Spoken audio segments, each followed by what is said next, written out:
السلام الحبايب ديالي، كي دايرين؟ لاباس عليكم؟ نتمنى ان شاء الله تكونوا بخير وعلى خير. معكم فريده. اليوم فيديو جديد. طلعت باش نجاوب واحد الاسئله اللي كتجيني في لي كومونتير. بزاف ديال الناس اللي سولوني كيقولوا لي فريده، شنو هو السبب اللي خلى راجلك يتزوج عليك؟ و... وقلت غادي نطلع باش نجاوبكم. بصراحه ما كاينش السبب. انا براسي ما عارفاش شنو اللي خلى راجلي يتزوج عليا. انا براسي ما عارفاش شنو السبب. يعني ما كاينش شي سبب معين، ما كاينش شي حاجه اللي غادي نقولها لكم. نقدر نقول لكم مثلا كان بيناتنا كذا، ولا كان بيناتنا هذا المشكل، ولا هذا ولا هذه. لا، ما كاين حتى شي حاجه، ما كاين حتى شي مشكل بيني وبينه. عشت معاه 9 سنين، 9 سنين ديال الزواج. يعني ما كان بيناتنا حتى شي مشكل. كنا عايشين بحال الازواج عادي اللي كيكونوا مع وليداتهم بخير وعلى خير. هو كان كيبغيني وبالشهاده ديالو اللي كان دائما كان كيتباهى بيا. ما عرفت شنو كيبغي يصنع قدام المتتبعين ديالو.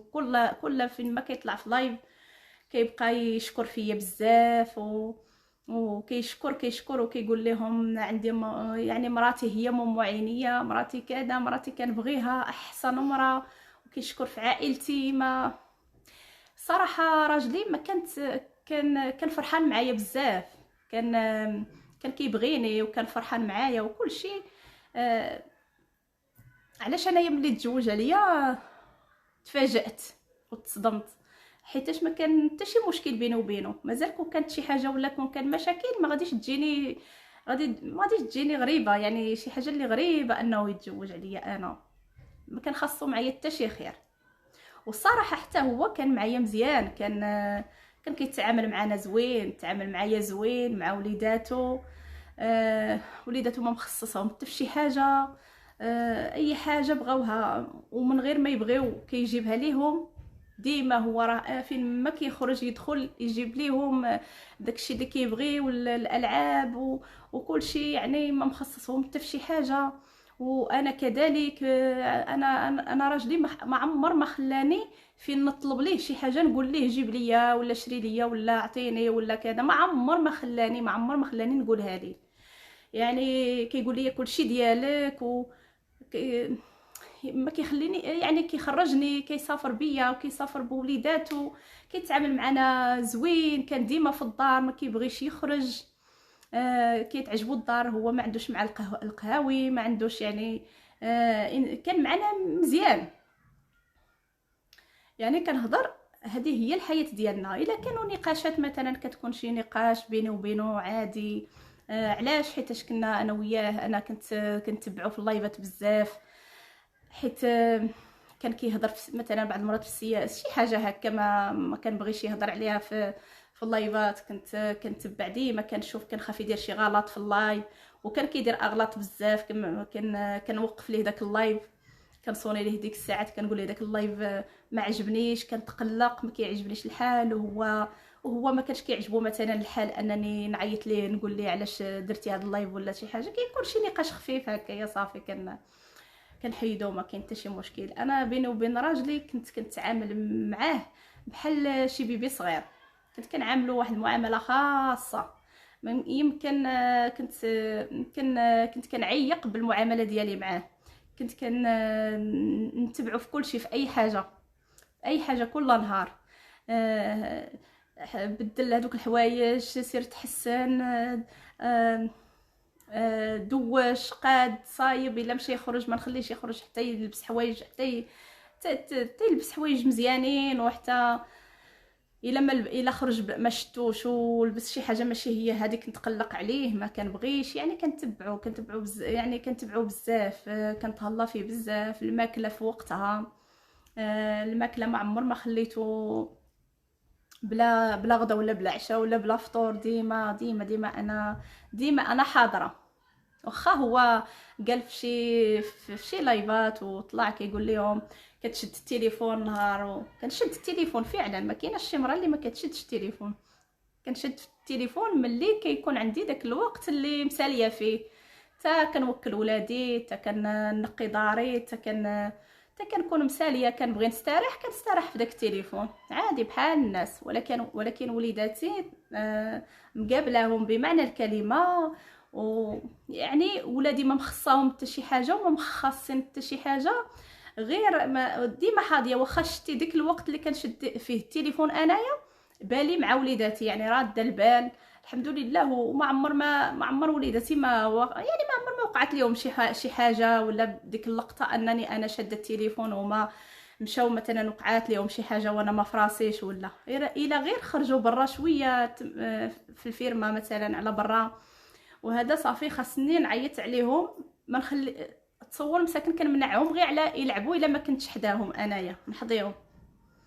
يعني بزاف انايا ما فياش وما لقاش معايا مشكل نهائيا حتى شي حاجه، حتى في داك الشيء اللي غيجي على بالكم اي حاجه. وبالشهاده ديالو كان كيقول لي انت احسن مراه، ويعني عاجباني في كل شيء. وهاد الهضره هادي كان كيقولها لي حتى الاخر كاع، حتى قبل ما يتزوج بشهر، حتى قبل ما يتزوج بسيمانه، حتى قبل ما يتزوج يمكن بالنهار. وهو كيقول لي فهاد الهضره هذه بانني انا ما خصو معايا حتى شي حاجه، وكيعطيني العهدات انه ما عمر ما غيغدرني، عمر ما غيتزوج عليا، وبزاف ديال الحوايج. اذا وحتى هو كان معنا مزيان، كان كيسافر بينا ديما مسافر بينا، ديما مخرجنا، ما خصنا والو. لا هو كان مع ولادو معايا مزيان، وانا كنت معاه مزيانه. بغيت نعبر لكم اكثر واكثر، ولكن نتمنى ان غير هذا الشيء اللي قلت لكم يكفي انكم تفهموا باللي ما كاين حتى شي سبب وما كاين حتى شي مشكل بيني وبينه. مرا كنت معاه، هو مرا بمعنى الكلمه والسلام والله العظيم. حتى النهار اللي غادي يتزوج، وكاينين الناس اللي كيقولوا مثلا الزواج يعني عطاه لهم الله. شرع لهم الله الزواج للرجال بصح، ولكن الا كانوا غيعاملوا ديك المراه الاولى مع المراه الثانيه بحال هذا هو الزواج اللي شرع الله. ما قالش للراجل تزوج على مراتك وسمح فيها هي ووليداتها وبقى مع الثانيه. الله تعالى شرع للراجل يتزوج باش يعدل، ياك ولا لا؟ حنا ما قلنا عيب، راه حتى انا قابله على داك الزواج، قابله عليه وما كاين حتى شي مشكل، واخا ماشي بخاطري صراحه، ماشي جيتو قبلت، يعني بزز مني كما قلت بزاف د المرات. حتى يعني اختاريت يا اما الطلاق يا اما نوافق على هذا الزواج هذا، واختاريت انني نوافق على هذا الزواج باش ما نشتتش وليداتي. ولكن ما عدلش بيناتنا، ومشى لطنجة وساكن تمايا، وانا وليداتي بقينا في بير جديد، يعني بلا باباهم وانا بلا راجل. صافي هادشي اللي كاين.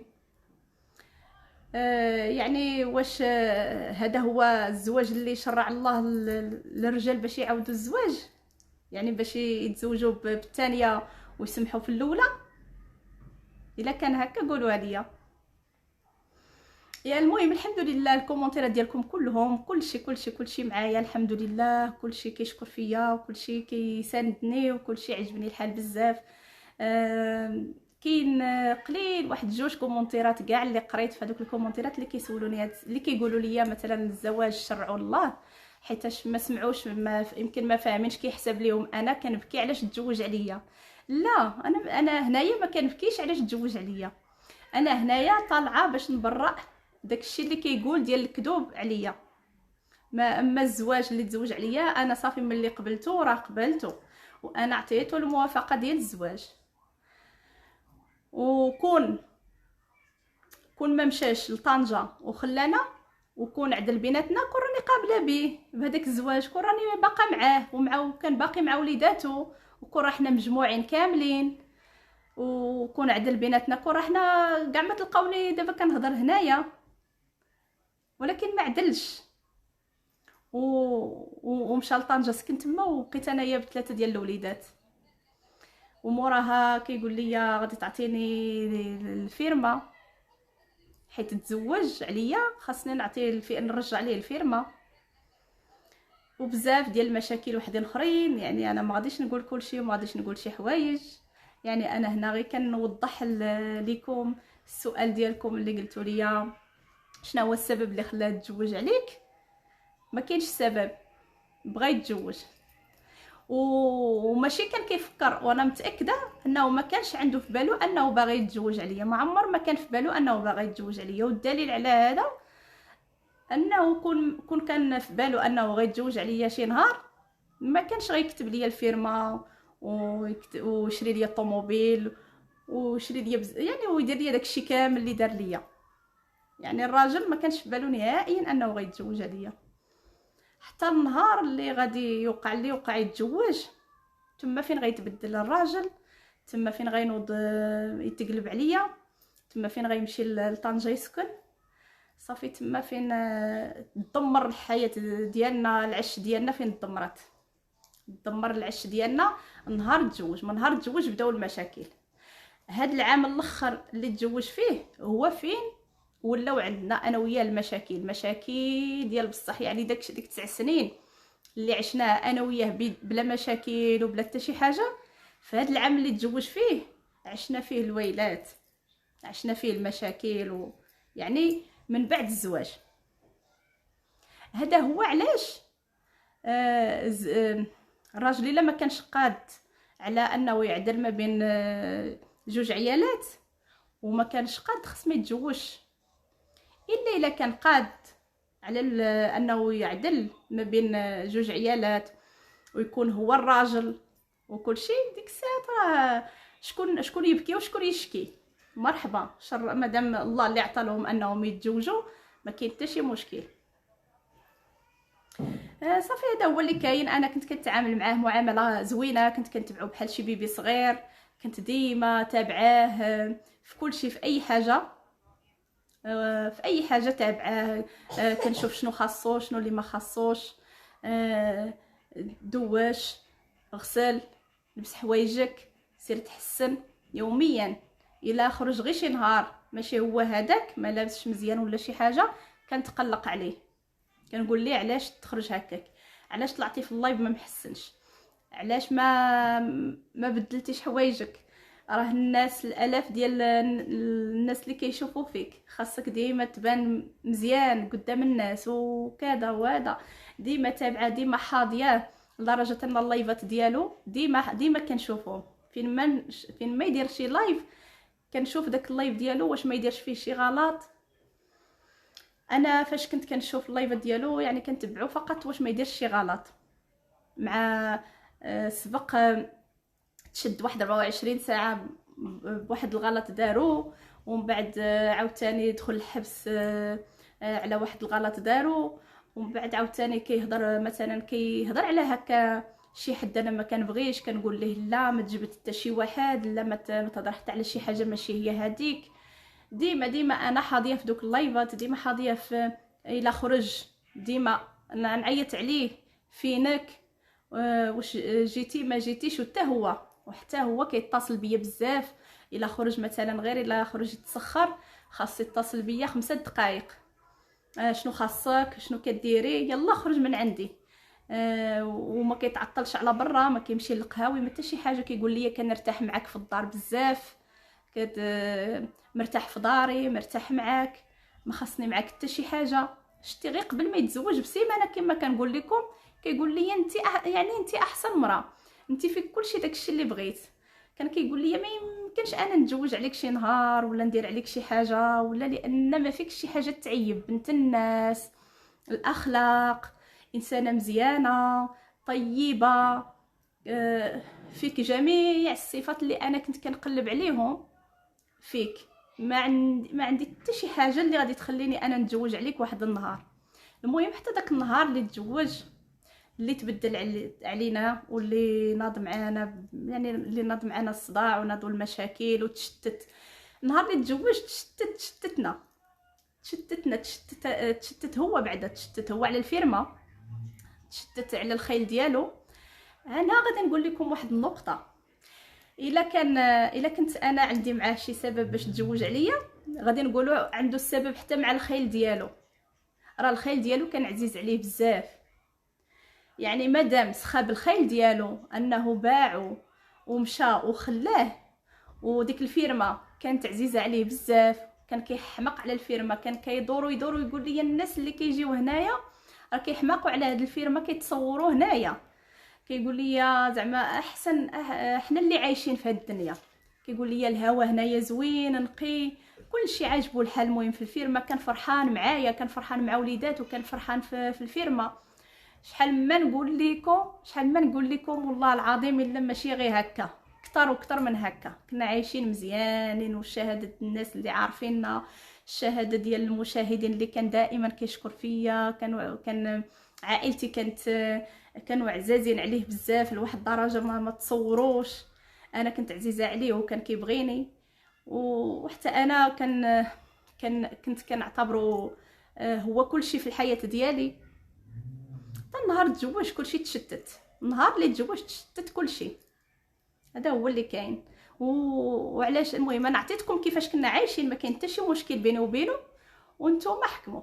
فعلا كانوا مشاكل بيناتنا بزاف، ولكن بعد الزواج تتزوج. اما قبل الزواج ما عمر ما كانوا مشاكل، كانوا كيكونوا نقاشات بيني وبينه، مجرد نقاشات. شي حاجه ما عجبانيش دارها نقول ليه علاش درتيها، ولا نتقلق عليها وهو ما كيعجبوش الحال مثلا نتقلق ولا كذا، نتناقشوا كان عادي. ومن بعد بحال ما وقع، ما عمر ما وقعت شي حاجه بحال كاع الازواج. اما زعما مشاكل ولا انا دايره ليه شي حاجه، والله ما كاينه. هذا هو اللي نقدر نقول لكم هاد الساعه هذا، يعني ما كاين حتى شي سبب. داك النهار اللي تزوج عليا بغى شقات ليه، سخن عليه راسو ربما، ما عرفت. هذا هو اللي نقدر نقول. شي حوايج اخرين ما نقدر نقول حتى شي حاجه. ويمكن هذا هو الفيديو الاخر اللي نقدر نهضر على هذا الشيء هذا. الا في حاله ما، الا طلع هو شي حاجه، ولا الا قال شي، ولا دار شي حاجه، ولا ديك الساعات نقدر نقول شي حوايج. اما انايا هاد الساعه ما باغا نقول عليه حتى شي حاجه، ما باغا ناديه حتى شي حاجه، مجرد كندافع على راسي وكنبرأ راسي فقط من الكذوب اللي كذب عليا، فقط لا اكثر ولا اقل. وسمحوا لي بزاف، والسلام عليكم.